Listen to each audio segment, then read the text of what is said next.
Florio. We start with the man that was just featured in that music video, Kirk Cousins. Is he a start against Arizona? Rank, hit me with it. Hit me. Let's go. No? Let's go. We're starting Kirk Cousins either way. We're doing it. Oh, that I thought we were going to get you it. think I'm going to be on national TV doing that stupid thing? We are starting Kirk Cousins this week because it's a great matchup. I said earlier the Cardinals have been really fantasy friendly. They've allowed the 6th most fantasy points to quarterbacks. We just saw Andy Dalton last week throw for 360 and 4 on a day that Adam Rank didn't want to talk about them on the show. And if Arizona puts He also points, threw 3 picks. Throw. Maybe he'll throw 3 picks and 4 touchdowns. I don't know. We'll take it. Fantasy points. Yeah. Not actually worried about the outcomes for the Minnesota Vikings. Jimmy G against the Rams last week. Is he a start or a sit? He's looking tempting right now because he's coming off of 3 pretty good games, but that's a trap. He is a sit against the Los Angeles Rams. I mean, these two teams play each other like 5 times a year or something like that. They know each other very well. But he had less than 14 fantasy points against them a couple of weeks ago, and the Rams have allowed the fewest fantasy points to quarterbacks at less than 9 per game in the last month. That includes just 1 passing touchdown in that span. I think you could trust your 49ers receivers a little bit, but I would not trust Jimmy G. All right, so the receivers, not the quarterbacks. There was a guy that Jimmy G famously used to play with, and behind it is 1 touchdown, Tom Brady. Are we starting him tomorrow night, Mark? I know it looks like a good matchup on paper, but I have to sit the GOAT. I am sorry. He is better at football than I will be at anything in my life, but I do not want to trust him this week in fantasy because the Ravens won. Is he not? I don't know. I'm confused by the. I'm confused of why you're sitting Tom Brady. Well, because one, the Ravens defense has been a lot better as of late. Matchup? Brady has 1 game all year with multiple passing touchdowns, 2 games all year with over 15 fantasy points. And I know he's the GOAT, and we don't ever think that anything is his fault because he's so great for so long. But he's really struggling on the deep ball this year. It might be the first sign of decline from Tom Brady.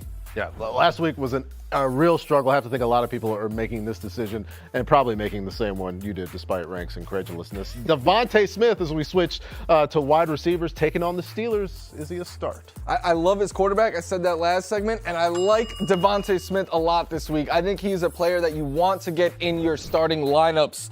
Right now, he is the wide receiver 9 since week 2, averaging 17 fantasy points per game. He gets consistent volume each week and lots of production as of late. What I like is he is their best deep threat, so that's a way for him to pick up points in chunks, and the Steelers are just a good matchup. The 2nd most fantasy points allowed to receivers and the most yards this season. All right, like the opportunity there in Philadelphia against Pittsburgh. Let's talk about Michael Gallup against the Bears. Is he a start? I had him as a start last week, and I needed to hold the L for that. But he is a sit this week. Look, it's a much harder matchup against the Bears than it was a week ago. The Bears, you can run against them, but they've been very, very stingy when it comes to wide receivers. In fact, Justin Jefferson is the only receiver to score over 13 fantasy points against them this year. Michael Gallup is not Justin Jefferson. He still is also working his way back to full health, so until we see him really put it all together, I think you stay away. All right, staying away from Michael Gallup. On Monday, you tried to manipulate me by having a Raven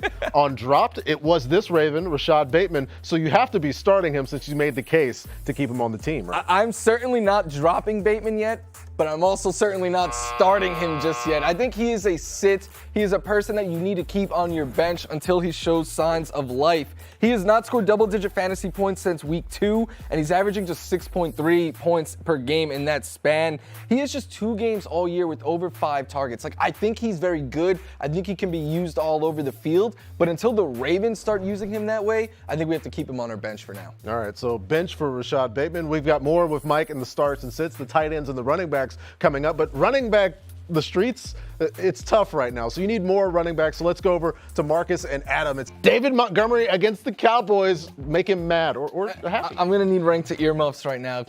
Hopefully you're saying to sit him.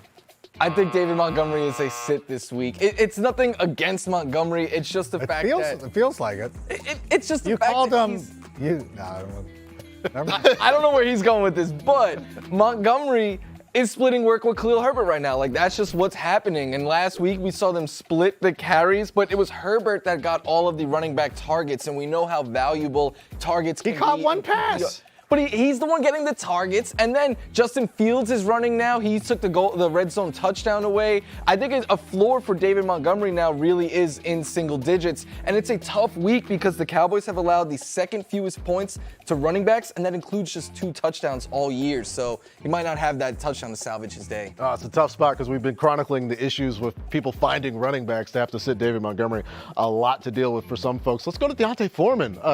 Resurgent right now. People are going and getting him. Are you starting him against Atlanta? I was a doubter last week. I'm a doubter for the whole season, but for this week, I think Deontay Foreman is a start. One, Chuba Hubbard is banged up, so that could mean even more work for Deontay, who played over half the snaps last week, had 15 carries, 2 targets for 145 yards. Now it's a great matchup against Atlanta, who gives up the second most fantasy points, and we know Arthur Smith would love to make this a run fest on both sides. So I think if he has a good game, though, you go out and you try to sell high the week after. Now that we think we have him pegged, what if Arthur Smith just unleashes the greatest 50 passing attack of all time? Either way, we're waking up to watch it, and then.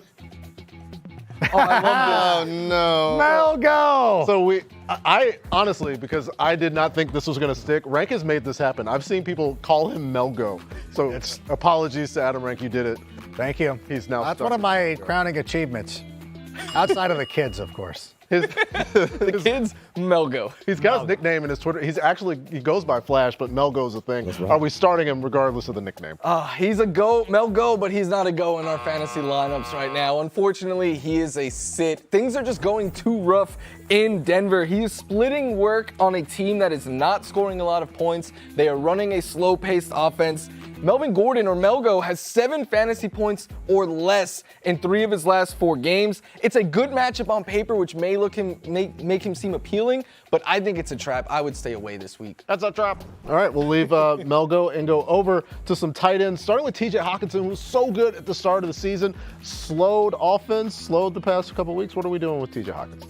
It's been very up and down, but I still think he is a start, partially because he's a tight end who sees consistent volume each week. That's enough to get into your starting lineup, but it's also a really good matchup. The Dolphins have allowed the 6th most fantasy points per game to tight ends, and we know their offense could put up points, so especially against the Lions defense. So if they score a lot, the Lions will have to throw much more in the second half to keep up. That could mean more volume for TJ Hockenson. All right, leave TJ Hockenson, who was a start. You also had Juwan Johnson as a sleeper last week, one of the best calls. Get a couple Juwan Johnson scores. What are we doing this week? He got cut from the segment, but I promise you he was on there last week.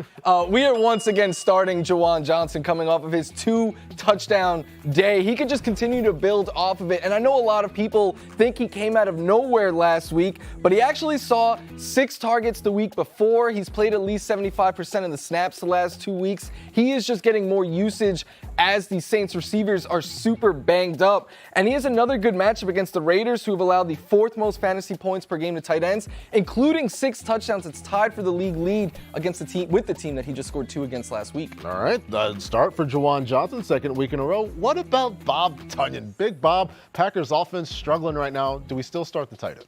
We are sitting Big Bob Tonyan. I am sorry. I know he had 12 targets 2 weeks ago. This is a weird trend in the Packers offense where someone gets a bunch of targets one random week, and then we just don't see them again. And that's what happened. He had just 4 targets last week. The floor is entirely too low to trust Big Bob, especially in a matchup like this against the Bills, who have held tight ends in check all year, except if you're named Travis Kelce. Yeah, other than Travis Kelce. Another tight end that's been really good, Mark Andrews. Pay attention to the injury report before tomorrow's game. If he plays, you're definitely starting him, but you probably need to know more about Thursday Night Football. That's why we have Adam Rank and Marcus Grant. Yeah, we're sitting here because we were just chilling with a pumpkin and a skull. Anyway, we're going to talk some TNF. If you got one guy to start, one guy to sit, who would it be?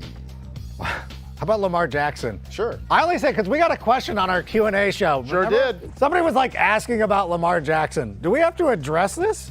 What are people thinking that you would actually want to sit Lamar Jackson? He was the QB1 over the first couple of weeks of the season, still playing very well. He's had at least 50 rushing yards in 6 consecutive games, so don't be a lunatic. You're starting Lamar Jackson, although Kenyon Drake, I got caught up into this one last week.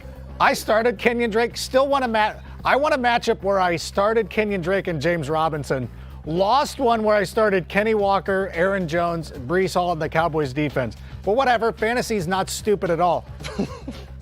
I'm not starting Kenyon Drake. I didn't want to say anything rude about Kenyon Drake, but I don't like the matchup against the Buccaneers, who've been very stingy against opposing running backs. And if Gus Edwards is going to go out there and run the ball, then I guess I got to leave him on the bench. Yeah, Drake, not Gus. I was with you, by the way. I said to start Kenyon Drake too, and I didn't think Gus Edwards was going to do much, but he got a ton of touches. I think he was on the field for 23 snaps and had 16 carries and a target in that time. And I do have some concern though, because he is just coming back off of injury, had a huge workload, and now has a short week. But the Bucs have given up 150 or more rushing yards in 3 of the last 4 games. They gave up a $173 to the Panthers without Christian McCaffrey last week, so I still think there's some room for Gus Edwards. And I'm going to cheat and give you 2 starts. The other one's going to be Leonard Fournette because we have to get a Buccaneer in this segment otherwise. But I think league winner Lenny, as Florio dubbed him, he's still getting a huge target share, 6 or more targets, 5 or more receptions in 4 of his last 5 games, receiving touchdown in 3 of the last 4, and even with the Bucs struggling to run the football, he's had 60 or more rushing yards 4 times this season. So I don't think it's out of the question for him to go out and have a pretty good night against that Ravens defense.